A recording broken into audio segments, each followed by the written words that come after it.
Part 5, or Part 6, everybody, not Part 5. We already done Part 5. Dinner with Ferdinand. Could we place the food-preserving magic tool here? It would allow the trolley to pass through with that incident. Has there been a change in how many retainers he's bringing? The moment we returned from the introductory tournament, my retainers began preparing the tea party room. I glanced around and then nodded. Everything was perfect. Wilfred and Sylvester were there here too, waiting for Ferdinand. Partway through directing the preparations, Riarda turned to the other students who had returned with us and said, "You have your own arrangements for dinner, do you not? Go to your rooms for now." The students did as instructed. Soon enough, aside from Wilfred, Sylvester, and me, the only other people in the tea party room were adult attendants like Riarda, Sylvester's retainers, and those of the Knight's Order who would be guarding us during our meal. A bell rang from outside the tea party room. "Lord Ferdinand has arrived," announced Sylvester's attendant, who had been waiting by the door. He allowed our guests to enter, and in the tea party room came Justice, Ferdinand, and Eckert. Also with them was a man I didn't recognize, pushing a trolley with a large preservation magic tool atop it. He was probably one of Ferdinand's retainers from Arensbach. Here's hoping this guy's nice. Somewhat. "Welcome home, Ferdinand," I said. Ferdinand stared at me for a moment, surprised, and then gave a hesitant yes. Who says this? Is this Ferdinand that says this, or is this Sylvester? "That won't do. You should say something like it's good to be back. Proper greetings are important, are they not? It is..." Oh, that's her saying it. Okay. "It is good to be back," he forced out, looking very reluctant all the while because the other guy is here. That's why. He can't say stuff like that around him because that'll get reported. And then they'll think, wait, did he not want to come? And then things will get all bad. He then turned away from me and started greeting Wilfred and Sylvester. "I'm going to be in your care tonight. My apologies for this burden." "Wilfred, I need not introduce you to Justice or Eckert, correct? The other man with us is Sergius. He serves me as an attendant in Arensbach and is the son of Lady Letizia's head attendant." That means he probably wasn't a member of Georgine's faction. I examined him possibly. That is a possibility. We don't know for sure, though. I examined him casually. He had blue-green hair, yellow-green eyes, and a peaceful attendant-like smile. We'll see if he's actually loyal to Ferdinand. We'll see. "It is a pleasure to meet you all," Sergius said, concluding his greeting and introduction. Sylvester proceeded to offer Ferdinand his seat. He then gestured for Wilfred and me to sit as well before turning to the door. "I need to go eat dinner with the students, but I'll be back once that's over. Ferdinand, let's go at least one day without over-scolding Rosamund, alright?" Ferdinand watched Sylvester hurry out of the room and then muttered, "If you need to be elsewhere, then why waste your time waiting here for me?" Who knows? "Probably because he wanted to see you again more than anything," I said, "but putting that aside, as you saw, and as you asked, I came first in class again this year. 2 of our joint research projects also received awards." Now, dude, don't say it like that! That's rude! Or that's, I should say, too bold. Now, praise me. Demanding much. But then again, it's hard to get praise from Ferdinand, so of course she wants praise from Ferdinand. Before the inevitable lecture began, I wanted to receive some praise. I mean, yeah, kind of lessen the brunt of the lecture you're gonna get. But the lecture most likely won't come until you get some sound-blocking magic tools here. After that, I would be able to endure any amount of scolding. Sylvester had even confirmed that Ferdinand would compliment me as long as I outlined my accomplishments, so I puffed out my chest and bragged my heart out. Except rather than praising me, Ferdinand gave me a swift flick on the forehead. Ow, what's that for? "Is it not obvious that I must interrogate and scold you before uttering even a word of praise?" he said. He reached toward me in what could only be an attempt to pinch my cheek, so I hurriedly covered my face. "Sylvester just told you not to chastise me today, didn't he?" Well, he said not to overdo it, is what he said. Not to over-scold her, is what he said. His words. Which means he can scold you.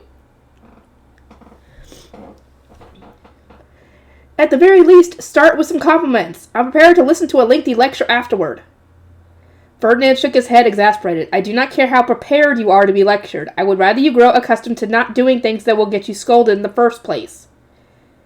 I pursed my lips. This didn't make sense. I'd mentioned my achievements, been loud and clear, but Ferdinand still hadn't said anything even remotely positive. Looks like Sylvester was wrong on that one, girl. You shouldn't have listened. "That is precisely why I think you should praise me first. If not even coming first in class is good enough, then what is?" I demanded, exploding at him in dissatisfaction. Ferdinand paused for a moment.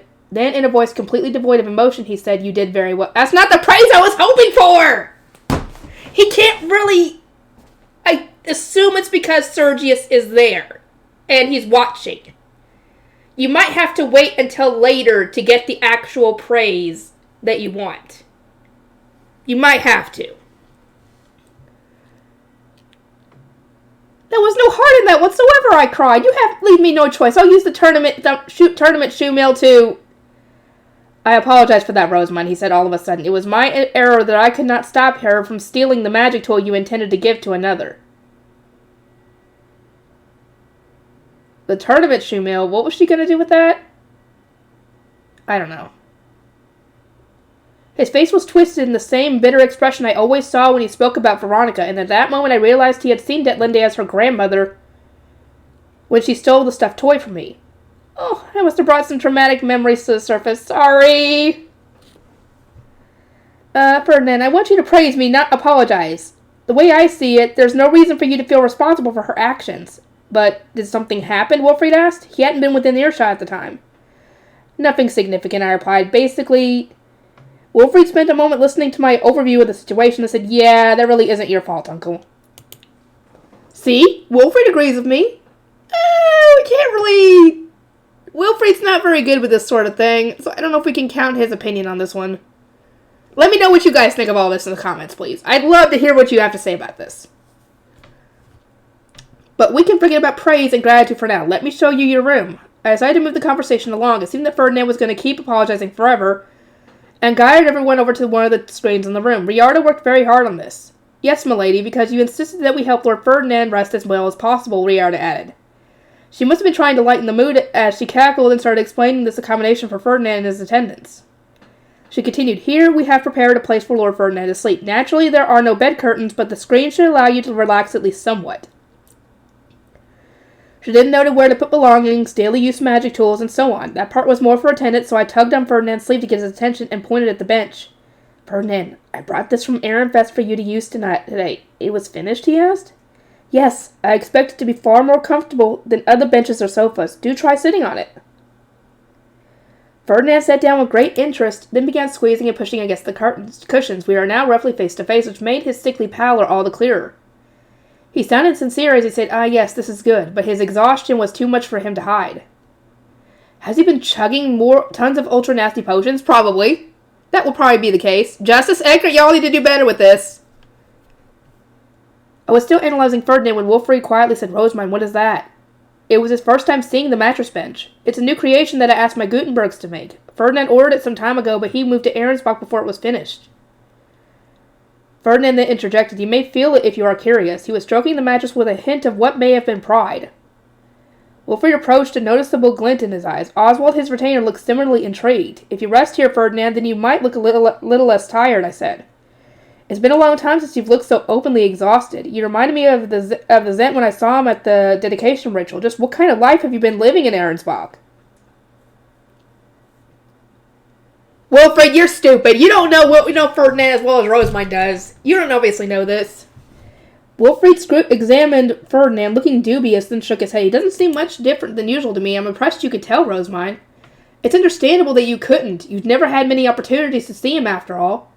Pretty much all nobles hid their emotions, but Ferdinand was an expert after so many long years of dealing with Veronica. That was why only someone very close to him would see through his facade." Ferdinand grimaced, probably uncomfortable that Wilfried was still staring at his face, and extended a hand to me. "Rosamund, you don't look very well yourself. You did not get any rest between the introductory tournament and the award ceremony, did you? You have been pushing yourself much too hard." "Well, no dip, dude. Because she wanted to get to this point." After squeezing my cheeks, Ferdinand inspected my health as he always used to. He checked my forehead, wrists, temperature, pulse, and so on. I closed my eyes, feeling his touch was actually kind of nostalgic. "Yeah, because it's been a bit." "I'm really healthy now, thanks to you," I said. "I didn't collapse at all today, and I've barely ended up bedridden as of late. Even when I do catch a fever, I usually recover after a couple days." "Even so, your temperature seems a bit high. Have you not had any potions since returning from the introductory tournament? As you are now, you will surely feel the repercussions tomorrow." His chilly hand on my nape actually felt pretty nice, so he was right. I was probably coming down with a bit of a fever. I drank one made with kindness, so I think I'm fine, but... Good then. After performing his last few checks, Ferdinand removed his hands. Exercise regularly to increase your strength. You are still relying on support magic tools, no? Girl, are you still relying on those? Come on! I will do my best, I replied, but when I finally opened my eyes, the first thing I saw was Wilfred staring at me.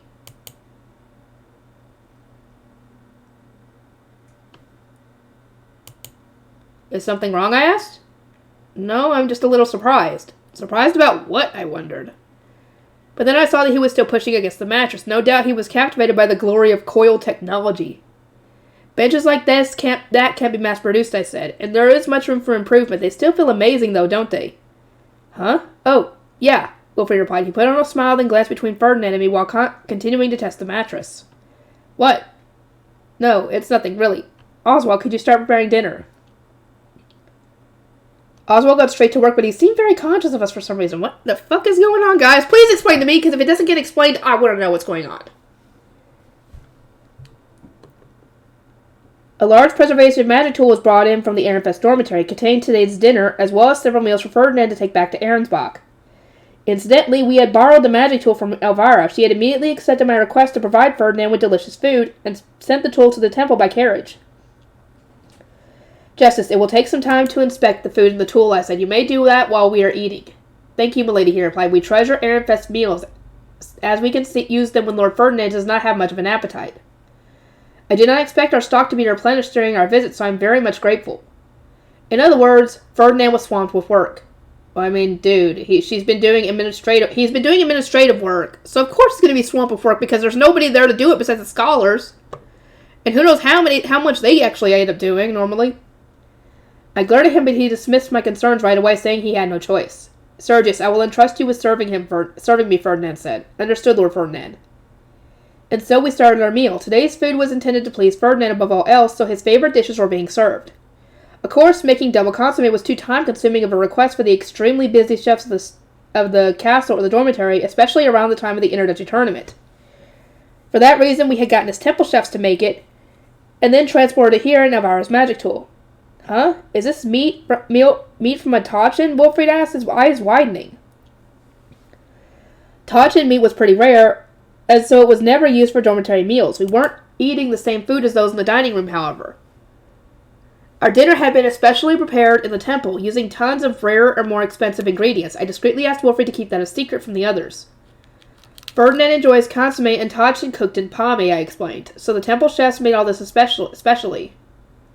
His personal chefs from his days as the high priest made sure everything is exactly as he likes it, and they followed Hartmann's instructions brilliantly. Ferdinand, it must take you back being able to have your favorite food prepared by your old cooks. I suppose. Tell them I am highly satisfied, Ferdinand replied, looking serene as he tasted the Tachin. It was clear that he was genuinely enjoying his food. As we ate, we discussed the Interduchy tournament and the guests from the other duchies whom Wilfred had spoken with. Our joint research with Dunkelfelger sure drew a lot of attention, I remarked. Tons of duchies were asking us to collaborate with them next year. Of course, I turned away all the ones I could safely reject. Oh ho, Ferdinand said, impressed. Ehrenfest truly has climbed the rankings compared to when I attended the Royal Academy. Wilfred gave a half smile. Father asked for Ehrenfest rankings to stay the same. He said that if our duchy climbs any higher, we won't be able to keep up. You went too far again, Ferdinand asked, fixing me with a stern look. I went ahead and said, yep, I certainly had overstepped in places. But our rank will increase again this year. Instead, in recognition of our accomplishments, Ehrenfest is going to receive the same treatment as the duchies that won the Civil War. I might have acted out of anger since everyone kept insulting Sylvester.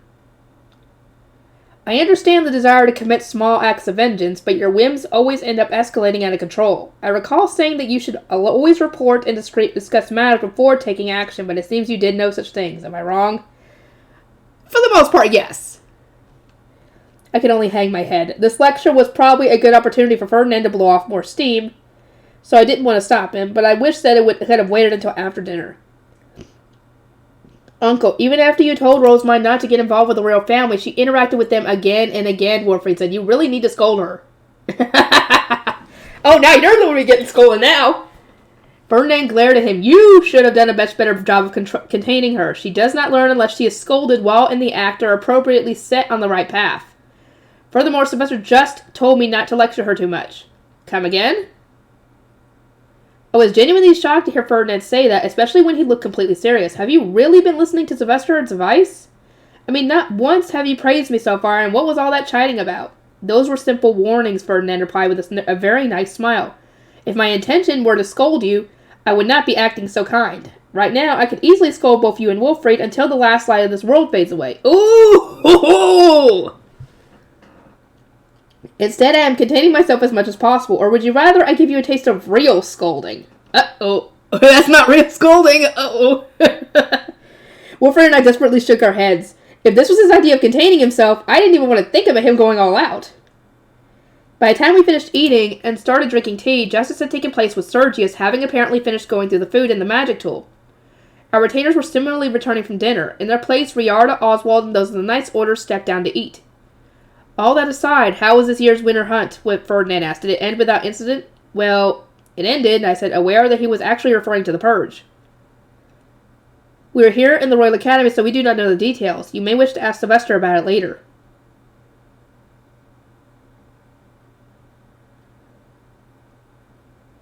Wilfried gave me a harsh frown. Rosemine, Uncle has moved to another duchy. You shouldn't talk about Ehrenfest's internal affairs so lightly.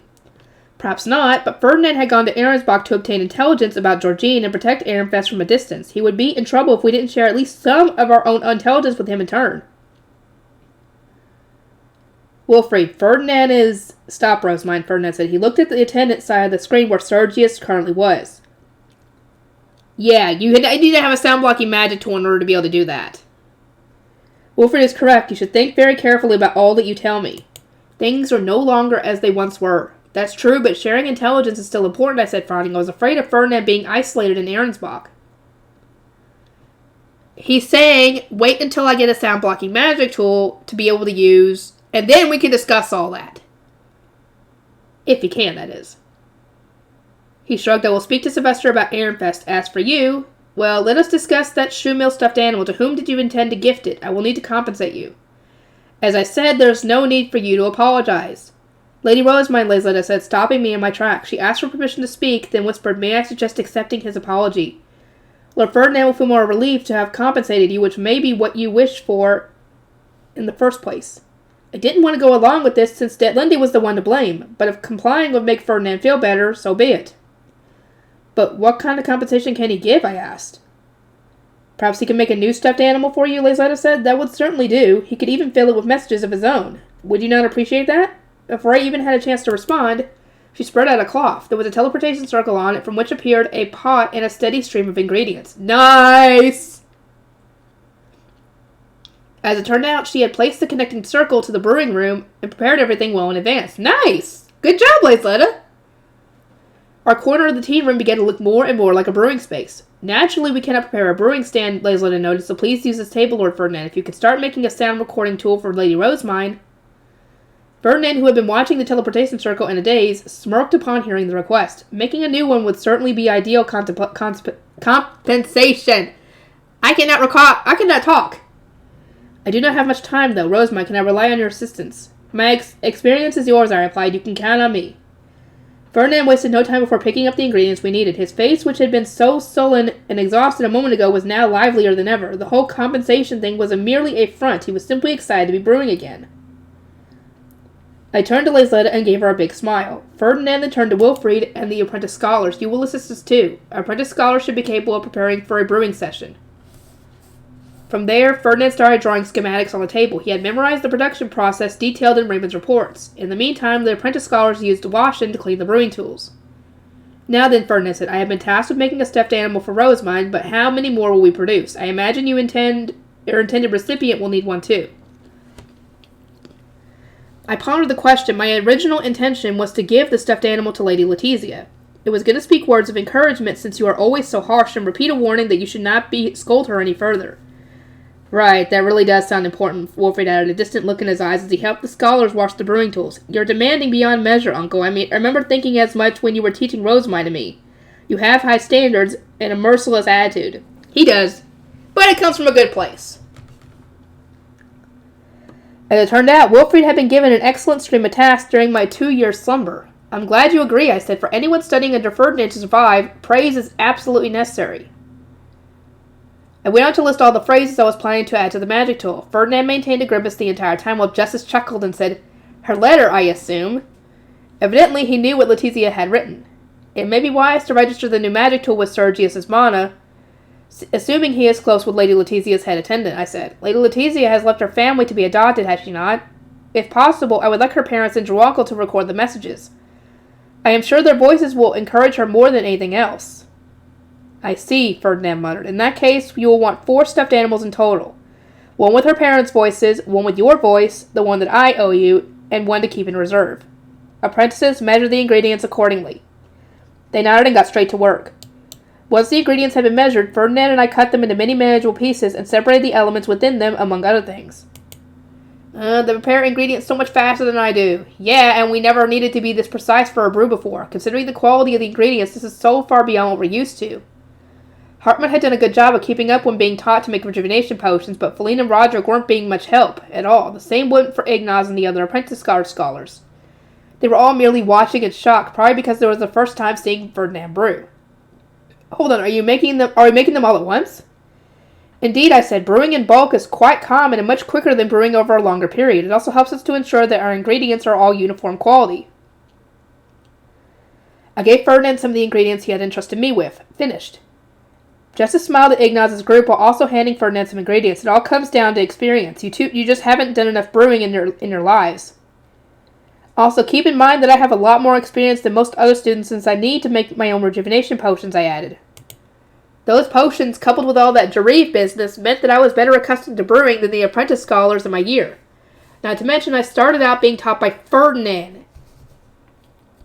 His teachings were logical and efficient, sure, but his demands and expectations had been entirely unreasonable. Ferdinand uses a far more efficient brewing style than what we're taught in class, I continued. Even just watching him should be a very enriching experience. I must have convinced them, as they all started paying very close attention. Meanwhile, Ferdinand morphed his staff and immediately used a time-saving magic tool. I'm still not good enough to use those off the bat. Ingredients were usually added at certain times and in a particular sequence, so observing any changes in your brew was crucial. The problem with using a time-saving magic tool was that these changes would happen in an instant. One moment you'd be watching the pot, waiting for the right cue, the next you would have missed it completely. This drastically increased the chance of you messing up your brew, which is why I only used time-saving circles once the ingredients had all been added and the only thing left to do was stir. I've still got a long way to go if I want to catch up to Ferdinand. Oh yeah, you do. You have a long way to go. Once all the ingredients were in the concoction and you only needed to stir, Ferdinand told Justice to add another time-saving magic tool. The apprentice scholars clamored in shock, but Justice merely said understood and started carrying out his order, drawing the circle atop the brewing pot. Using a time-saving magic circle at this stage of the brewing process caused your mind to be sucked in all at once, instead of being drawn out slowly, which made things a lot harder to control. This was my first time seeing it stacked on top of another time-saving circle, and so I was excited to see what would change, but then Ferdinand glanced at me. Rosemont, draw one of your own when Justice is done. We're triple stacking it, I asked, dumbstruck. Is that even safe? As I said, we do not have much time. Do you consider me incompetent? No! She was just shocked. Ferdinand never fought a battle he couldn't win, so I trusted that he'd pull this off without issue. But that didn't stop me from being surprised. I wasn't alone either. The apprentice scholars were just as thoroughly stunned. In fact, the only one of us who looked completely unfazed was Wilfried. He had grown accustomed to seeing Ferdinand pull insane brewing maneuvers back when he tutored us for the Archduke candidate course. There, Justice said, moving over. All yours, milady. We traded places with the apprentice scholar still watching in a daze. Then I started drawing a time-saving magic circle with my staff. Ferdinand was watching the brewing pot like a hawk, and for good reason. As soon as my magic circle was complete, he would need to pour mana into it and the other 2 circles. Of course, Ferdinand didn't miss a beat. He tightened his grip on the stirring stick the instant my circle was done. The triple layering meant he needed to expand a ton of mana in an extremely short period, but the defiant smile on his face as he watched the pot made it clear that he welcomed the challenge. Dude, you need to get some rest. You need to drink a rejuvenation potion or something. Done. After one bell, Ferdinand announced the completion of his 4th brew, 3 more than any normal person would have managed under the same time constraints. He had a very pleased look on his face as he removed the completed sound recording magic tool from the pot. It was good to see him so satisfied. Attendants clean up, Ferdinand said. We cannot simply leave these brewing tools here. Lizetta started putting the washed and cleaned implements into a teleportation circle. The other circle is in the brewing room, she said. Would someone go to receive the items on that end? The apprentice scholars who had been watching the attendants in the daze They came back to their senses when they heard Laysleta's request. Some left for the brewing room, while the others said, "Well, allow us to put away the implements." "Understood," Laysleta replied. "I entrust the rest to you." Right away, the apprentice scholars started putting the brewing implements and leftover ingredients on the teleportation circle. Each time the circle flashed, the items atop it disappeared. It was pretty fun to watch. Ferdinand examined the scholars for a moment, then took a seat at the clear table and exhaled slowly. Sergius poured him some tea, having finished eating dinner while we were brewing. Wilfred and I also sat down at the table, whereupon we had our attendants pour us some tea. "I never would have thought it possible to make 4 magic tools all in one bell," I said, looking at the sound recorders on the table. Then I turned to Ferdinand and smiled. "Now, with the tools made, I will need to charge you 4 times from the use of my schematics." "I did not use your schematics," he retorted. "I already have them memorized." "But I purchased them, and Raymond needs funding to continue his work as a researcher." I didn't have a personal interest in the money. The magic tools were what mattered to me. But I needed Raymond to understand the wonders of getting paid for his research. Spreading the concept of intellectual property was equally as important, but when I explained the idea in my attended introduction of royalties to Ferdinand, he shook his head. "Your thoughts are always incomprehensible." Thus, then he instructed Justice to pay me. "You say it's incomprehensible, but you do it anyway."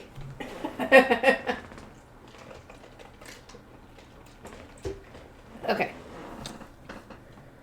"The printing and smithing guilds have done a good job of enforcing them so far," I said. "But for magic tools, we are going to need a much stronger organization. I would suggest you wait until purchasing manuscripts and distributing royalties for book sales become more commonplace. Having a successful precedent will make it easier for you to convince the nobility. I understand that doing everything at once is a bad habit of yours, but you must exercise better self-control. For now, spread the concept among any researchers you purchase schematics from by offering them patent fees, and make it clear that book royalties are always paid when they are due. Some good, honest work should definitely help." Once all the cleaning was done, the apprentice scholars who had gone to the brewing room returned. They were chattering about the amazing brewing they had seen and stating that they couldn't wait to try it themselves. Some even began to question Ferdinand about the process. He answered with a smile, but he seemed a little tired to me. It was like his rush of satisfaction had started to wane, and in its place had come a ruthless wave of exhaustion. "You have a discussion with Sylvester after this, don't you?" I asked. "Do you need healing?" Ferdinand paused and then said, "It would be appreciated." I gazed around the tea party room. Justice and Eckert looked exhausted too. Sergius and the retainers who had assisted us didn't seem quite as bad, but I could tell they were tired all the same. I stood up, produced my staff, and chanted, "Strikolkin," to produce Flute-trained staff. Then I healed all those present in one fell swoop. "What in the—" Ferdinand muttered, his brow furrowed. Despite my efforts to make him feel better, he was pinching the bridge of his nose as if he had suddenly developed a headache. "Huh? Didn't it not work?" I asked. "You have grown beyond my wildest expectations. How have you made this much progress in just one season?" What? "I'd simply done what came naturally to me. Was that really so distressing? But I mean, you didn't do this before Ferdinand left, so I mean, this is of course news to him, even if you had written about it." But in the face of my confession, Ferdinand tapped the table and told me to sit back down. I could feel a lecture coming. I disappeared Flute-trained staff and resumed my seat, though I made sure to scoot my chair away from Ferdinand in the process. "Now, Rosamund," he began, "why did you go out of your way to produce Flute-trained staff? Using my ring would have required me to heal everyone individually, no? But by using Flute-trained staff, I was able to heal everyone at once. It was very useful during the Royal Academy's dedication ritual." Ferdinand merely heaved a heavy sigh. Wilfred shot me a look. "Rosamund, you shouldn't. This is not an internal affair that needs to be kept secret," I said with a smile. "Everyone who participated in the dedication ritual is familiar with the process." "That's true, but listening to you speak is nerve-wracking. I can never predict what you might say next." Putting his concerns aside, I told Ferdinand everything that was already common knowledge, while avoiding anything that might get me lectured. "I am maturing even in your absence, Ferdinand. I've learned to make 2 divine instruments at once with my staff." "So that was not an error or my own misinterpretation," Ferdinand said. "I had already mentioned my newfound ability in my letter to him, but I had evidently used too many noble euphemisms in my attempt to get the letter past inspections. It's no different from how knights make swords and shields at the same time. Even the royal family agreed. It wouldn't be long now before I can follow your example and make several shields at once, so look forward to that. In response to my hopes and dreams, Ferdinand squeezed his eyes shut as if trying to endure a sudden sharp pain. That was a terrible comparison. "How so?" "No, never mind. There's no reason for me to say anything else," Ferdinand replied, waving me away. "I am a citizen of Ahrensbach now, and this is an Ehrenfest problem." His dismissive remark elicited a look of surprise from Wilfrid. Speaking of which, I said, we distributed the mana recovering rejuvenation potions you taught me to make. They are tremendously valuable, it seems. Even the royal family was shocked by their efficacy. How is this relevant? Ferdinand asked, looking like he no longer had the energy to continue our conversation. You could use them to make a great contribution to the country, or perhaps calm the waters on Lady Detlinde's mishap. Regardless, they would be useful to keep in your back pocket. Ferdinand narrowed his eyes a little. Rosamund, do you expect her to do something? Tell me if you think I could stop her in time. Wilfrid, the hairpins and the light show aren't secrets, right? No, I don't think so. So I explained the situation, that Detlinde likely intended to outshine the royal family with her hairpins, then perform a dedication whirl while covered in sparkling face stones. Such a slight against the royal family cannot be overlooked, Ferdinand said. I will do my best to take the hairpins from her, but what brought about this idea for a light show? Long story about that. That was when she couldn't control her mana, so that's not really her fault. That was after the protections ritual, so of course she wasn't expecting that, and it was hard for her to deal with it, so she tried. She tried, and that happened. It all started after the Divine Protections ritual, Wilfrid replied. Rosamund couldn't control her mana during dedication war practice. It ended up making the face stones she was wearing shine, but I did not release a single blessing, I interjected. My face stones shone, but I didn't. That's deserving of praise, isn't it? Ferdinand shot me a curt glance before ignoring me entirely. Meanwhile, Wilfrid shook his head. I don't know which makes you think that. It was because you stood out so much that Detlinde came to us during our tea party and said that she intends to repeat your spectacle for her coming-of-age ceremony. Rosamund, Ferdinand said, you truly are. It wasn't my fault. The incident during practice was unavoidable. And I think you're forgetting the role you play in all this, Wilfrid. You told her she could shine more easily if she used face stones of a lower quality. If she had followed the advice and was practicing with more suitable face stones, then surely the blame resting squarely on his shoulders. Upon hearing my revelation, Ferdinand glared at Wilfrid. You seem to have done something very unnecessary. It was time for a very long scolding.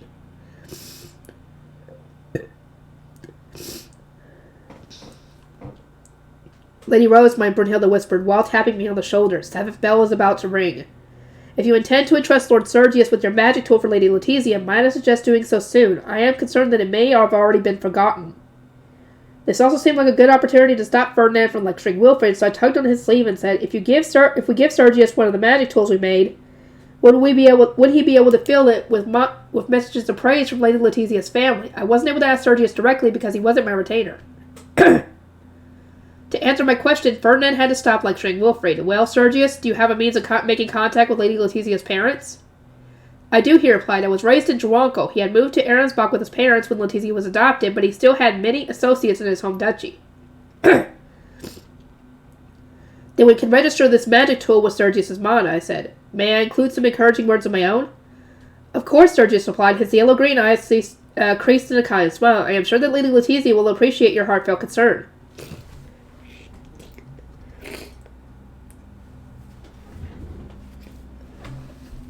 I gave one of the magic tools to Ferdinand, who then passed it along to Sergius and taught him how to use it. Then I recorded 3 messages. You are working so hard and so well, Lady Letizia. Do not be too harsh, Ferdinand, and Ferdinand, make sure to praise Lady Letizia at times and tell her she's doing very well. What do you think you're doing? Ferdinand demanded with a glare. You must praise Lady Letizia whenever she brings out this magic tool, and do not resort to the same monotone voice you used with me. I shot back with the slightest hesitation, then handed the tool to Sergius. There isn't enough time for us to make the stuffed toy ourselves, so please task Lady Letizia's attendants with finishing the rest. Sergius, could you send an ordinance to Juanco by chance? Ferdinand asked. It would be ideal if we could do the recording tomorrow. Understood. If you'll excuse me for a moment, Sergius said, then disappeared behind the screen for attendance. Ferdinand looked at the 3 remaining magic tools and grimaced. So, when am I expected to record for you? Words of praise, of course.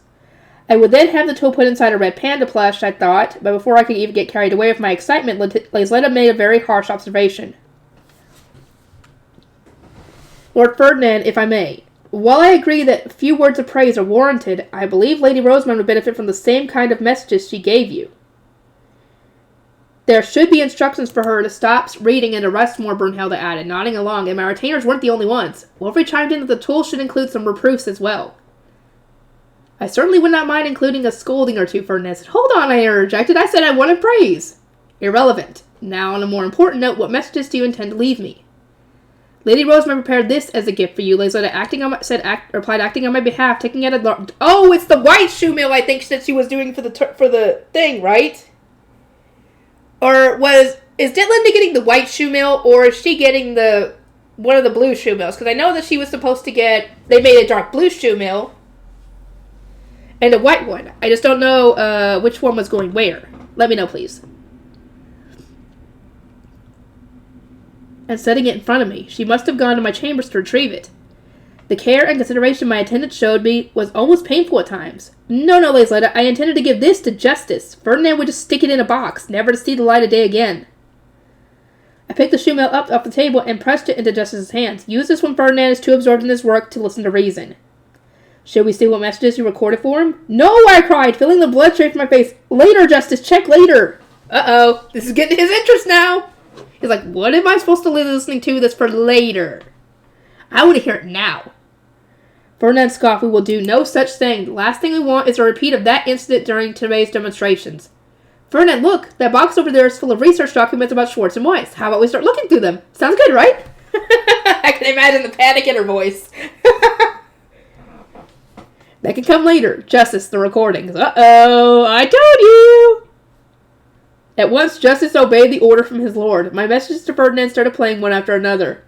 Ferdinand, are you getting enough rest? Don't work yourself too hard. No matter how busy things get, remember that you need to eat. Don't try to get all of your energy from potions. Have proper food, too. If you run out of Ehrenfest meals, send word right away. That was as far as we got before Ferdinand pinched my cheek. Ow, it hurts! Justice, that is enough, Ferdinand said. I get the idea, so you can hand me the tool now. He reached toward Justice with a very pretty and very fake smile on his face. Without a doubt, he intended to steal that shoe mill away for good. No, Justice, don't! If you're going to give it to him, I'd rather you just give it back instead. What's all this fuss about? Sylvester asked, exasperated as he entered the room with his guards and other retainers. Their sudden arrival made the tea party room feel so much smaller. Ah, Sylvester, I cried. I made a magic tool for Justice to use, but Ferdinand's trying to steal it away. Is this it here? What did you record for him? Sylvester, oh, here he wants to know. He wants to know. Is he going to listen to all the messages, or are you just listening to some of them? Sylvester snatched the plush away from Justice and touched his face stone. Then, after listening to the messages, he burst into laughter and tossed it back to Justice. Keep this with you. If you want Ferdinand to obey, all you need to do is threaten to share these recordings with other people in Ahrensbach. Understood, Ehrenfest, Justice replied with an amused smile. He then put the dark blue shoe mill with the rest of the entertainer's luggage. Anyway, time for the adults to talk, Sylvester said, shooing Wilfred and me away. Back to your rooms, you two. I noticed he had some wine with him. The table was immediately cleared of dishes and some glasses were prepared in their place. We said goodnight and left the tea party room. In the end, I never got Ferdinand to praise me. Ooh. Shoot. That sucks. You never got that praise. Well, technically you did get praise from Ferdinand. He told you very good with his hand on your head. So, I mean, you did get something. Farewells and the coming of age ceremony. The next day of the introductory tournament was the coming of age and graduation ceremonies. Gracia came to wake me a little before second bell. Lady Rosemary, it's time to get up. Gracia, I asked, rolling over to look at her, you rarely come to wake me up in the morning. Is Riarda busy? I realize it's still quite early, but the Ob has sent word for you to have breakfast with Lord Ferdinand. Riarda is preparing everything in the tea party room. I leaped out of bed. I'd previously been told that I couldn't have breakfast with Ferdinand since it would take too long to clean up the tea party room afterward. Even after sharing drinks with the Ob and speaking with him about a variety of topics, Lord Ferdinand decided to delve into some research documents. You've been asked to wake him up. Uh-oh. As it turned out, Sylvester had ordered me to get up early so I could see Ferdinand off. Having 3 Archduke candidates worth the retainers would also make the cleanup that much faster. Woohoo! Thank you, Sylvester! I wonder what they talked about. I want to know. Come on, give us an epilogue for that or something. Gracia and Brunhilde quickly helped me to change my clothes. Lisletta and Lenore weren't here at the moment since they had already headed off to eat breakfast. As graduating students, they needed to eat and wash before their parents arrived. Graduating students sure do have a lot to prepare for, I said with a giggle, remembering how Angelica had done pretty much nothing for her own graduation, forcing Lisletta and their parents to do everything for her. Then I took out my ordnance face stone. Good morning, Ferdinand. I am awake and about to make my way to the tea party room for breakfast. Upon exiting my room, I found Charlotte waiting outside, also ready to leave. We went downstairs together and met up with Wilfried, then the 3 of us headed to the tea party room. The attendants greeted us when we arrived. A quick look around the room was enough to see that the space for retainers was gone, and the bench had been moved to welcome the graduating students. The retainer's luggage was nowhere to be seen, so it had probably been moved to the area where Ferdinand was staying. I see you have almost finished cleaning up, I said. Indeed, Riardo replied. Breakfast is over here. Come now, my boy, my ladies. The rest of you go eat in the dining hall. She sent our underage retainers away while guiding us three Archduke candidates to the table. Ferdinand must have heard our arrival, so as he came out from behind the screen, he was dressed, but he definitely hadn't gotten much sleep. Of course, Sylvester kept him up. Of course. No, the freaking documents probably kept him up. Good morning, Lord Ferdinand. Yes, good morning. You still sound half asleep. Were you up too late reading those research documents? It was exceedingly rare to see him so dazed. He looked just as exhausted as when he had visited the Royal Academy 2 years ago and stayed up all night with Hersher. That was a contributing factor, but not the largest one. His bench was more comfortable to sleep on than I expected. Then it was well worth bringing. So we have it transported to Ahrensbach where you send for the rest of your luggage? His move had come so abruptly that he only had the bare necessities, and this would continue to be the case until his wedding in Det-Lunde. The goods for spring and the gifts from other nobles that had gathered over winter were still sitting in Ahrensbach. No need, Ferdinand replied. I'm still in a guest room. I mean when spring comes and your starbind ceremony has concluded. He paused for a moment and then said, I will consider your offer after I obtain my own chambers. It was an unusually half-baked answer from someone who usually thought so far ahead. But I could see why he wouldn't want to put the furniture where he had nowhere to put it. I told him to let me know when he needed it. Ferdinand nodded, took a seat, and then gestured me over. Come here, Rosamund. Has your fever gone down? It feels like it, I said, obediently standing in front of him. He started checking my temperature and pulse, at which point Charlotte spoke out in surprise. Sister, were you unwell? I was a little exhausted after the tournament, that's all, but I took my medicine and my fever was gone by the time I woke up this morning. Be silent, Rosamund, and close your mouth, Ferdinand, and you're making it hard to measure your pulse. Sorry. In the end, my standard checkup came back mostly clear. My fever had gone down, but I needed to avoid overexerting myself. I sat back down. Rosamund no longer collapses as often as she used to, Charlotte said. I did not think she would end up falling ill. I assume it happened because I was so moved to be attending my first award ceremony, I replied, while beginning to eat breakfast. How was dinner last night, Charlotte? We didn't have a chance to ask Sylvester since he sent us away the moment he returned. Charlotte explained that it had been very enjoyable. Apparently the students were all very excited about how many honor students Ehrenfest had produced. Incidentally, Ferdinand, what did you and Sylvester discuss after we went to bed, I asked. It was your first time sharing a drink in quite a while, so you must have had a lot to catch up on, right? He cast his eyes down and said only one thing. Go ask Sylvester. I want to know. I want to know!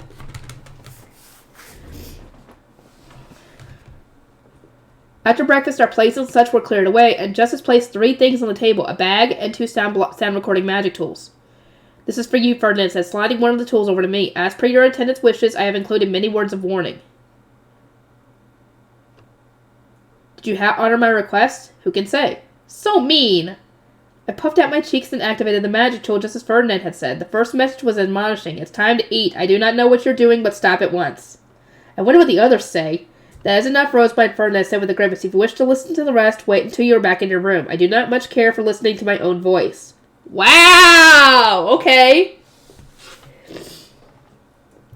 I elected to heed his warning. Something told me he would confiscate the tool from me if I refused. He then gave me the bag, which was made of special leather that didn't conduct mana.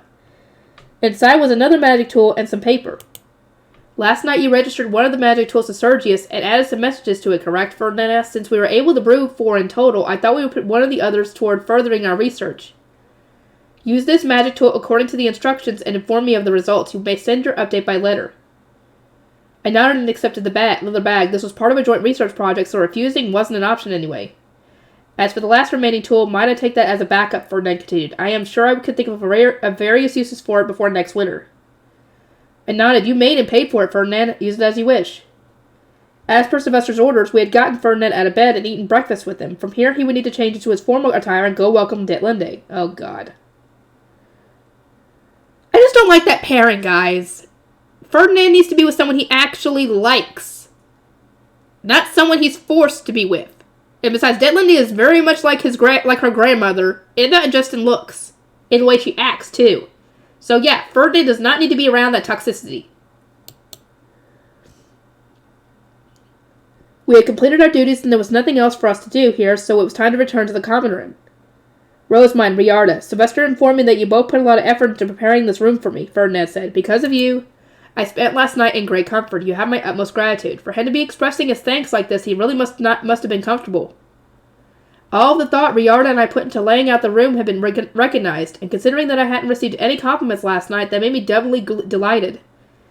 At the same time, however, my happiness was marred by sorrow. Ferdinand and I were going to have to say our farewells and separate once again. Oh my god!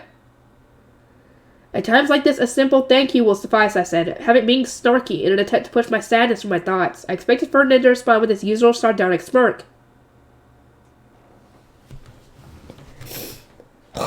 Yeah. Dang it, I hate having a stopped-up nose while I record. It's annoying. It makes my voice sound weird. But instead, he gave me a kind smile, which I seldom ever saw from him. And it wasn't a fake smile, either. Thank you, Rosamine, Riarda.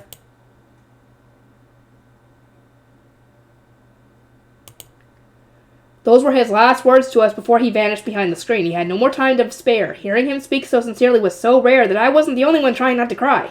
Great. Oh, Riarda! Poor thing.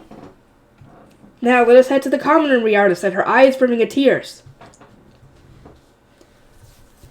Lord Ferdinand must change his clothes. Dang it, I still hate... I said it before, and I'll say it again. I hate the pairing of Ferdinand and Detlinde. It's not a good pairing. Detlinde just... I think Detlinde needs to be alone. She doesn't need anybody. Nobody needs to suffer for that. Nobody needs to suffer with that, that's for sure.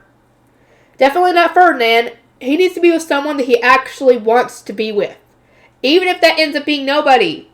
I don't care, as long as he's not having to deal with someone like who reminds him of Veronica. So much. The entrance hall was filled with students preparing to go to the auditorium. I was going to join them, but Wilfred stopped me before I could.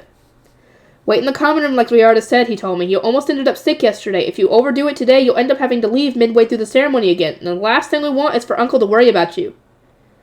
I couldn't argue with that, so I returned to the common room with Judith, leaving all of the preparations to everyone else for another year. Eventually, the graduating students' guardians began filtering in. Lenore and Layzletta's parents greeted us, then went to the rooms for their respective children. After the last wave of guardians came the graduating students' escorts. Cornelius and Hartman were among them, and they came to greet me, dressed in formal attire. Cornelius has said, Lenore's parents arrived just a moment ago, so it may be some time before she's ready. Hartman, I think you should go and welcome Clarissa as soon as you can. According to Royal Academy love stories, girls get very anxious while waiting. Plus, considering her prior enthusiasm, it was likely that she'd come to us if we kept her waiting too long. Making her uneasy was best avoided. Hartman, do you obtain permission for your engagement, I asked. He nodded. After considering the situation and all the potential outcomes, they decided it would be safest for us to marry. I'm not sure that's a good reason for two people to get married. I was fine with it if everyone else was, but I couldn't help but wonder whether it really was for the best. Considering how these two are, I think they are fit for each other. Very much so. As I continued my discussion with Hartman, a man came over to speak with me. Lady Rosamine, may I be permitted to greet you, he asked. As it turned out, the man was Thorsten, one of the adult scholars who served Wilfrid in the castle. I'd already known about him, but this was my first time putting a face to the name. He was Layzletta's partner, and given how calm and gentle he seemed, I was sure they would get along well. Oh, so this is who Layzletta's gonna marry, I guess. Okay. Do take good care of Layzletta, I said. Understood. The Archducal couple arrived soon after. Thorsten had finished greeting me. Sylvester had returned to Ehrenfest to fetch Florencia. She looked much too pale to be described as healthy. Her loving husband was well aware of this, so he was very carefully set her down. I thank you ever so much, Sylvester. How are you doing, I asked her. The teleportation circle seems to have left me quite dazed. That's why I asked you to stay in Ehrenfest and rest, Sylvester said, but Florencia shook her head. This is the students' one and only graduation ceremony. I know this is selfish of me, but I wish to bless them on their special day. I could tell that they had discussion plenty of times already, but the fact that Sylvester was still persisting showed how much he loved his wife. Aww, freaking healthy relationship. That's how relationships should be with the commoners. They should be healthy and loving. Like FN Gunter, for example. Those two love each other. I don't know about all the other couples in the lower city, but I'm assuming most of them, like Ella and Hugo as well, they love each other. This should be how I know nobles are different and everything, but still.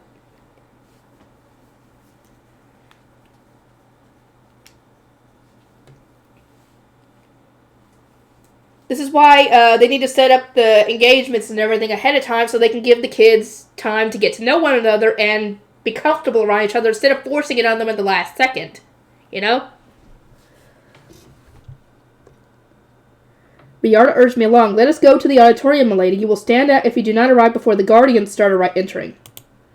Are the Archducal lovebirds not coming too? I asked. Florencia needs to rest for as long as she can, Sylvester said, shooing us out of the room. Go away.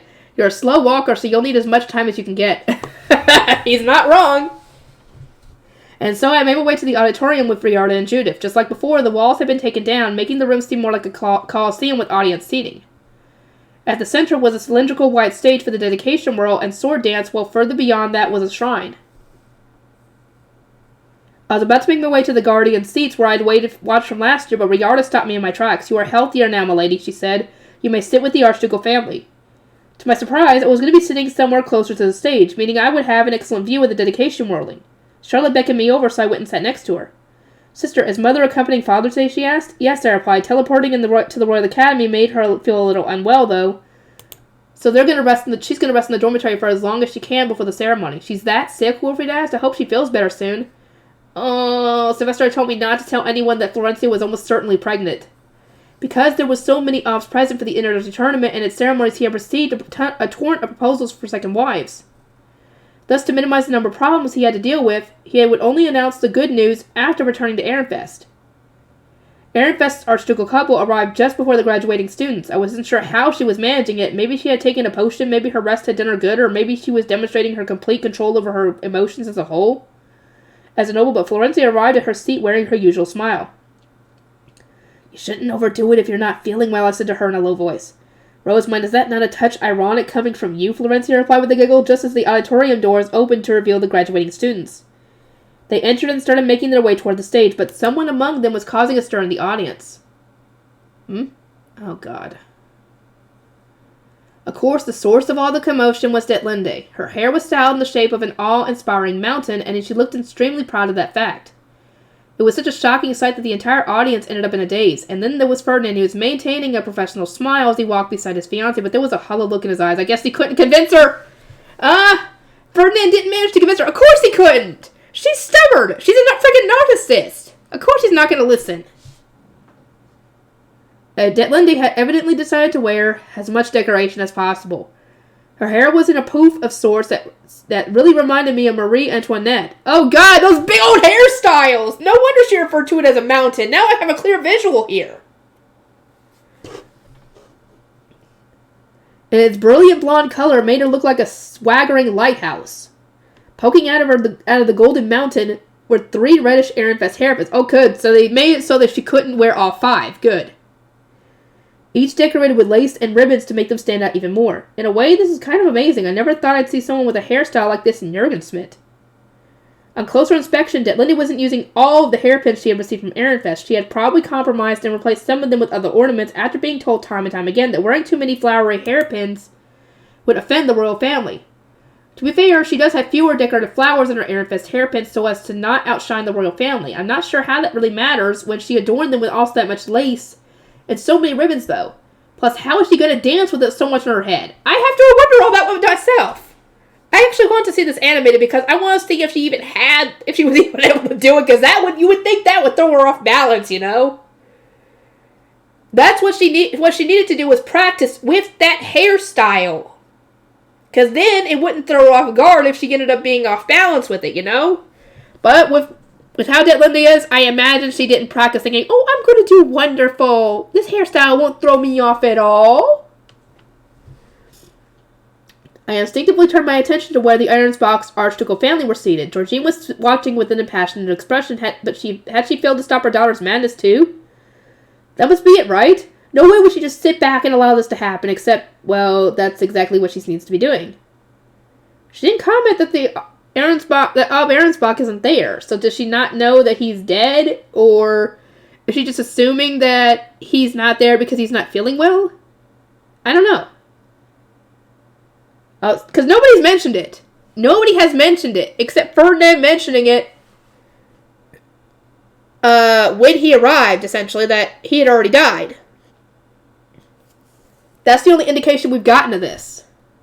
and that Georgina was holed up in her villa because she was grieving. But still, we haven't had any... I'm guessing this isn't getting out because it would cause chaos. Starting to feel very uneasy, but Lindy looked more than satisfied about being the center of attention. Of course she is. Like I said, a narcissist. They want to be the center of attention. Once the graduating students reached the stage, their non-student escorts made their way to their designated seating area. Ferdinand already looked exhausted. Poor guy. From there, the Sovereign High Bishop performed the graduation ceremony. Then the graduating students started offering music to the gods. I made my way here before getting a chance to see Aaron Fest graduates in their formal attire, so I didn't know what Lenore or Laisletta were wearing, and my eyes had been so drawn to Detlinda's insane hairdo that I was still none the wiser. Now was my chance, though. Detlinda had moved from the stage for the music performance. Now, where's Laisletta? I wondered under my breath. Even now, my attention keeps returning to Lady Detlinde. I understand how you feel, Sister Charlotte noted in an equally hushed voice. I haven't been able to find my retainers either. Even trying to skim the crowd was a challenge. Laisletta was probably wearing something quite modest, and no matter how hard I tried, I found myself gawking at the blonde mountain poking out from her head. Of course! That's what she's going for! She wants to be the center of attention, so she made something that people wouldn't miss.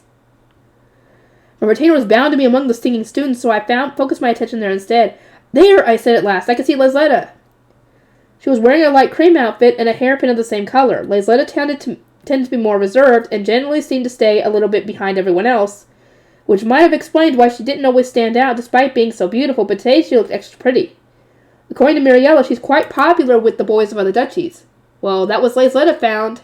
I sighed in relief as the music performance ended, at which point those involved descended from and then encircled the stage.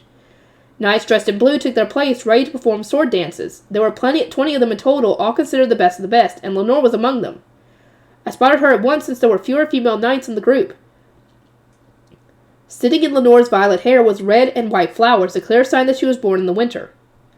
The knights readied their staffs, made blades, and the music started right on cue. Each dancer moved perfectly in time with the rhythm, their movements a combination of powerful slashes and more feminine swings. Lenore in particular seemed so fluid and graceful that she managed to exude an air of tenderness despite the dangerous sword in her hand. They're awesome! They're awesome! Well, Detlinde can't be in attention at this one. Lenore really is so dazzling, I said. Yeah, her dance isn't bad, but she doesn't beat Alexis, Wolfred added, wearing a proud smile as he complimented his retainer. We debated whose performance was better, and soon enough the sword dance came to an end. Next is dedication whirl, huh? Sylvester muttered. How on earth is she gonna whirl with that hairstyle? Sylvester wondered it too! Sylvester was wondering the same dang thing! I guess everybody else was probably wondering that too. And I don't blame him! At the moment, I think he spoke for everyone present. Yes! Yes! We all watched with bated breath as Detlinde climbed onto the stage, dressed in a gaudy, whirling outfit. Of course. Hold on. I want to continue! Detlinde's dedication whirl. Basking in all the attention from the audience, Detlinde, draped in the robes of the goddess of light, scooted toward Lestalot, who was dressed as the god of darkness. He looked at her with a grimace, having been burdened with the duty of escorting her on stage for the dedication whirl. Will you even be able to whirl while dressed so ornately? Lestalot asked, daring to broach the question that was on everyone's lips. I wanted to give him a standing ovation. As far as I was concerned, being able to say something so frank while in this position made him a genuine hero. Ultimately, the purpose of our hero's question did not reach Detlinde. Of course I can, she replied, very deliberately looking down at her hands. I practiced diligently to make sure. I think he was asking about your hairstyle, not that you were dedication whirling in general. I think Lord Lestalot was asking about your hair ornaments, so where are you looking? Is there something on your wrists? Face stones, maybe? Probably. Indeed, it seemed that her ridiculous hairdo wasn't her only extravagance. She was wearing in the face stones to ensure heads would turn. I was openly shocked by how thoroughly she had prepared for today. How had she managed to get it all past Ferdinand of all people? You have to ask Ferdinand that yourself. I don't know if he'd be able to, but whatever. As I contemplated my own question, the Archduke candidates ascended the stage, their long sleeves swaying with each step. It was the god of darkness's role to escort the goddess of light, but Lestalot was doing his absolute best not to look at Detlinde at all. Couldn't even blame him for that one. He wasn't even staring straight ahead. His head was tilted slightly away from her. You're making the same face that Ferdinand was a moment ago. Do your best, Lord Lestalot. I'm cheering for him! Come on, dude! You can do this even with that stupid hairdo in your way. The Archduke candidates took their respective positions, then knelt down and touched the stage. That movement alone was enough to make Detlinda's hair waver precariously. Oh! I hope to God that hairdo falls off. Or not falls off, I hope it comes crumbling down, essentially, and gets attention in the wrong way. Please! Make that happen! Please! I want to see it! I want to see the expression on her face! Oh! I would feel bad for her attendants, though, because they would have been the ones to do the hairdo, but still.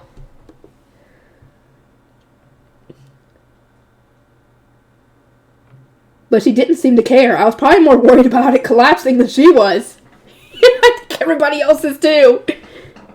I am the one who offers prayers to the gratitude to the gods who have created the world, Lancelot began, and once again a magic circle appeared atop the pure white stage. No one else could see it, so I kept my mouth shut and just watched. Music started to play, and the whirlers slowly rose to their feet. Their long sleeves swayed as they gracefully raised their hands, and with that, it was time for the dedication roll to begin. Oh, she's actually actively trying to sparkle. Immediately, the face stones dotting Detlinda's clothes started to glow. She had evidently hidden them all over her body. The face stones on her wrists and in her hair did the same, and as she was the only person covered in lights, she really did draw more attention to herself. I mean, she's trying to be the goddess of light, but still, that's not really her intention here. Her intention is just to stand out. As for the quality of her whirling, well, it can hardly be described as excellent. Her head moved as cumbersomely as one would expect, and the way her hair wobbled whenever she twirled was very distracting. Oh, the goddess of light is shining, Sylvester whispers. Is this what Rosemine's whirling was like?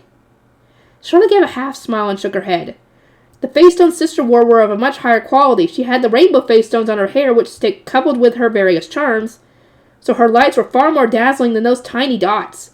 Naturally, I was aware of the circumstances, so I was less absorbed in the beauty of the spectacle and more terrified of what blessing might leak out. A cold sweat ran down my back. At the time, I'd been so focused on keeping my mana in check that I hadn't even considered how I must have looked. Charlotte, did I stand out more than Lady Detlinde does now? I asked. You were shining so much that I stopped my own whirling without realizing it just to stare at you. I think that says it all, Wilfried said, answering in her place. No! I stood out more than Lady Detlinde. How much of an attention hog do people think I am? Less of an attention hog than Detlinde is right now, I will say that. Because you weren't actively doing it. She's trying to do it. As I screamed on the inside, Detlinda's lights went out. She must have noticed because she furrowed her brow for a moment and the glowing returned a few seconds later. Then it disappeared again. The process repeated several times. No matter where I tried to focus, my eyes were inevitably drawn back to the flickering lights. Initially, I thought she was doing it on purpose to get even more attention, but on closer inspection, I noticed her grimace slightly each time her face stones lost their glow. This clearly wasn't what she wanted. Then why is she making them flash? Wait, is that mana? I could see the faintly colored mana simmering around her, an obvious sign that she was expending far too much, and getting sucked into the magic circle. Was everyone seeing this, or was it only visible to those who could see the magic circle? Instinctively, I turned to Ferdinand. The fake smile had disappeared from his face, and he was watching the stage with a very serious frown. Is it my imagination, or has Lady Detlinde begun to leak mana? Florencia murmured. Charlotte shook her head. I could see it too. I thought it was an illusion at first, but does it not seem to be steadily growing thicker? So I wasn't the only one who could see the simmering mana. Everyone else must have noticed too, because a stir ran through the audience, and some began to question just how much mana she was releasing. Rosemine, is that healthy? Sylvester asked. All that mana coming out of her, I mean. You should know, Rosemine, Wilfried added. In the past, you ended up looking like that all the time. Despite their expectations, I didn't have a clue. It was true that my mana sometimes leaked out when I was trying to hold it back or when I got too emotional, but I never deliberately channeled it into face stones positioned all over my clothes. Never before have I used my mana to make face stones all over my body shine, so I cannot speak to Lady Detlinde's precise condition. However, I can say that expending that much mana puts one's body under immense pressure, so much so that I always ended up bedridden for days, even with potions. I was trying to be completely serious, but Sylvester just gave me a look of exasperation. That doesn't tell us anything. You end up bedridden just trying to go outside. Hey, that's not nice! Then I don't know. I thought back to all the students exhausted from the dedication ritual and the Holdenzel women who fell unconscious after the ritual for summoning spring forcibly sucked out their mana. Considering all that, my evaluation seemed pretty accurate, but I don't know the details. Still, I said, Lady Detlinde is an Archduke candidate set to become the next Ob. She is presumably used to offering her mana, so this might not even register as an inconvenience. She should be fine. But no sooner had the words left my mouth than members of the audience started shouting out. Detlinde suddenly lurched forward, collapsing toward the god of darkness who had been whirling beside her. She isn't fine at all. Oh, shit. My breath caught in my throat as I watched the stage. It felt like everything was happening in slow motion, and at that moment, one of the red flowers securing Detlinda's hair fell out. Shit! Told you it would happen, sooner or later. What the... shouted an audience member. I wasn't sure of the reason for what happened next. It was possible that Lestalot had been too focused on his whirling to notice. Or maybe he had still been trying to avoid looking at Detlinda. Probably. Perhaps his outstretched hand had simply obscured his view, putting her in a blind spot. At any rate, the outcome was the same. Lestalot, a trained Dunkelfelger Archduke candidate, was late in noticing the girl falling toward him. What? He exclaimed with wide eyes as his spinning body collided with something hard. He had slammed straight into Detlinda, causing her to lose her already shaky footing and topple backward. This time she was heading straight for the Archduke candidate, playing the Goddess of Wind. Move! Detlinda's remaining hair ornaments fell out, causing her already insecure hairdo to finally come apart. Yes! Yes! That's what I wanted! I wanted that to happen! That should show you not to make it such a gigantic hairdo. Those went out of style for a reason. Audience members crawled out, trying to warn the girl dancing as the Goddess of Wind, but their cries didn't reach her in time. While her sleeves dangled from her outstretched arm, she was knocked straight onto her rear. Ouch! The moment Detlinda landed face down on the stage, the magic circle began to shine, but only for a brief moment before it returned to normal. Did anyone else see that magic circle on the stage, someone asked? Uh-oh. It had shown for only a few seconds at most, but in those few seconds it had evidently been burned into everyone's memories. The audience buzzed with chatter about this unfamiliar occurrence. Why was the magic circle there, of all places? What in the world was that? As the voices became more numerous, I saw Ferdinand put a hand on his forehead. Our eyes met, and after a contemplative look, he suddenly pressed a finger against his lips. So basically, don't say anything. Let there be silence, shouted the Sovereign High Bishop. The dedication whirl is not yet complete. Kinda can't do it when one of the people's unconscious. Hello? Religious ceremonies cannot be interrupted, echoed the Sovereign High Priest, trying likewise to reclaim the attention of the noisy audience and the students now staring at the stage in bewilderment. Unfortunately for them, Detlinda was unconscious, and the girl performing as the Goddess of Wind was crushed beneath her. There was no way for the dance to continue. Lady Detlinda cannot be left in her current state, Ferdinand informed the Arensbach nobles. Let us go. He stood up and climbed the steps up onto the stage, at which point the nobles snapped back to reality and mobilized as well. You, Ferdinand continued, take Lady Detlinda away and get her attendants to remove her whirling outfit. The rest of you retrieve her hair ornaments. Detlinda was picked up by one of her retainers and carried down from the stage, while the others did as instructed and retrieved the scattered ornaments. Ferdinand watched as his fiancée was taken off, then crouched down in front of the student playing the Goddess of Wind, who was still sitting on the ground, and sought her forgiveness. I sincerely apologize that Lady Detlinda's passing out caused you so much trouble. You must be in the pain from your fall even now. May I grant you healing? You may. Ferdinand gave the girl Hellschmier's healing, then offering her his hand and pulling her to her feet. He confirmed that she was no longer in pain before swiftly descending the stage. Beneath the stage, Detlinda's attendants helped to remove her Goddess of Light robes. Ferdinand instructed for the clothes to be given to the Sovereign Temple, then left the auditorium. Georgine had asked him to tend to his unconscious fiancé. The dedication whirl shall now begin anew. The robes that Detlinda had worn were given to a priest of the Hyatt Sovereign Temple, who in turn handed them to a reserve Archduke candidate. She rushed to put them on, then climbed onto the stage. The dedication whirl will recommence under the direction of the Sovereign High Bishop. I am one who offers prayer and gratitude to the gods who created the world, lest the lot began again. And so, with the crowd still no less feverish, the dedication whirl was performed again. This one ended without incident. Nobody started to glow, and the magic circle didn't shine, and the bell announcing it was lunchtime rang soon after. From start to finish, Lady Detlinda sure was full of surprises, Wolfried remarked. We had all seen her mountainous hairstyle, her glowing face tones, her sudden collapse, and the appearance of a mysterious magic circle. So it seems safe to say that she was the hottest topic of this year's graduation ceremony, even for probably not a few good reasons. Even in the Amethyst dormitory, everyone was focused on her antics. I never knew that there was a magic circle there. Lenore exchanged a glance with Lazletta and then said, we graduating students were not able to see it. They had been under the stage at the time, so the others who had watched from the raised audience seats explained what they had seen. Rosamund, Charlotte, Wilfrid said, didn't that circle remind you of the one from Haldensdale? It disappeared before anything happened, but still. Both suddenly came up from a white stage and needed some kind of conditions to be met before they activated. Charlotte and I nodded. They might not have shared the same sigils and patterns, but they had both risen from an otherwise pure white platform. Rosamund, did you recognize that magic circle? Sylvester asked, his eyes scrutinizing. Dedication whirls are religious events too, so it wouldn't surprise me. I shook my head and replied, I did not. Dedication whirls are not performed in Ehrenfest, so it may be unique to the Sovereign Temple. I see, Sylvester murmured. The dubious look on his face made it obvious that he still doubted me before anything else could be said about the matter, and ordinands arrived. We had almost finished our food, but it was still rare to receive such correspondence during lunchtime. The bird landed in front of me and opened its beak. Lady Rosamond, this is Eglantine. Sorry to interrupt your lunch, but we are sending a messenger to your tea party room. Will you accept the letter then bring? She was speaking peacefully, but the timing of this ordinance and what she was suggesting were practically unheard of under normal circumstances. Something major was happening. I looked at Sylvester. Send a response, he said. We're going to the tea party room. Understood. I sent a brief reply as advised, then rushed to finish my lunch. Once that was done, every member of the Archducal family present for the introductory tournament went to the tea party room, where we intended to drink tea and wait for the messenger. Retainer, stand down, Sylvester said. This is an urgent request from the royal family. We should clear the room ahead of time.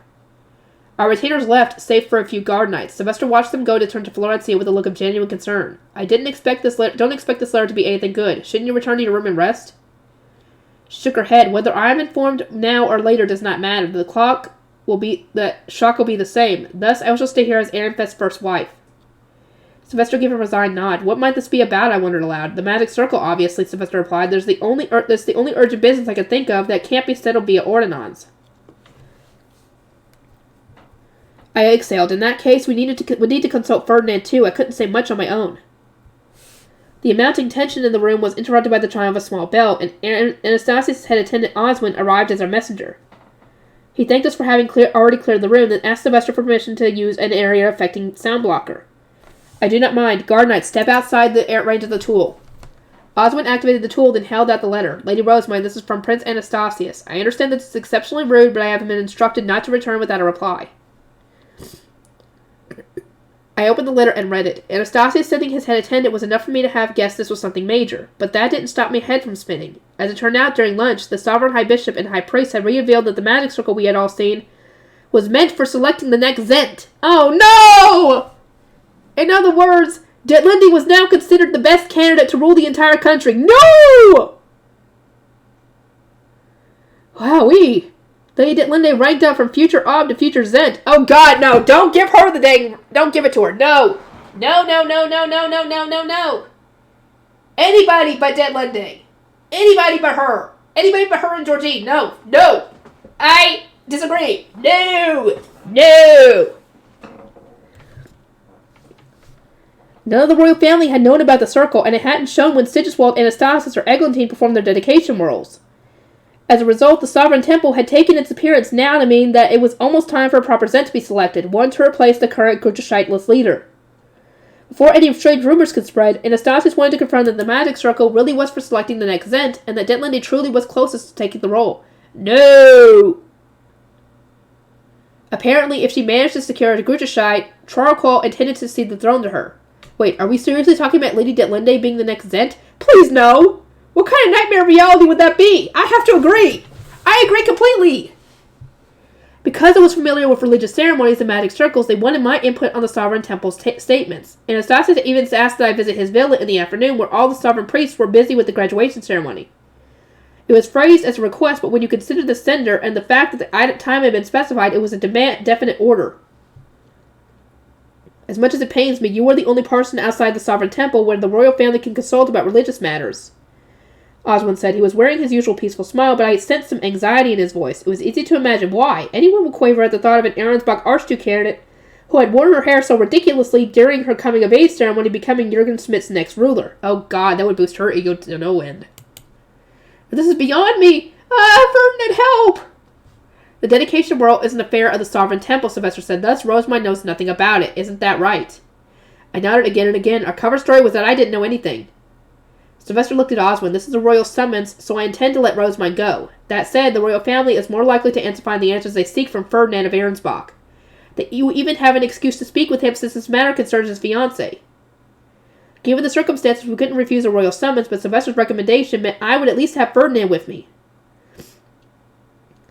Oswald nodded and took out his ordinance. He looked very clearly anxious as he said, It seems probable that Lord Ferdinand would know more about the ritual. Ehrenfest has suggested that we summon him under the pretense of asking about Lady Detlinde.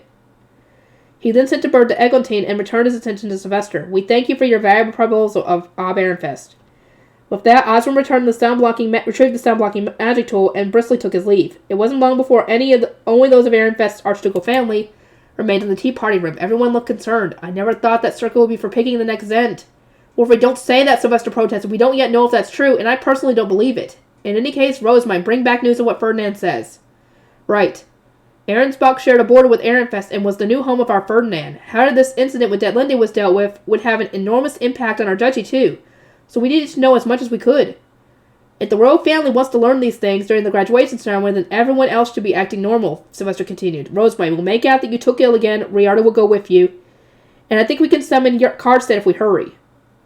Sylvester and everyone else would attend the graduation ceremony as if nothing had happened. Meanwhile, I would wait until the function was underway and then go to Anastasius' villa with Riarda and Karlstedt. Anyway, by asking them to summon Ferdinand, I've assured that you have a proper guardian there with you. Leave as much as you can to him, okay? Ideally, we want you to do nothing but listen. I nodded. Ah! No! Anybody but Detlinde, I just said. Anybody but Detlinde and Georgine. No. No! No, we don't need to give that girl a bigger head than she already has. That hairdo explained enough on that one. Anyway, I'll get to work on everything and I'll see you guys next time.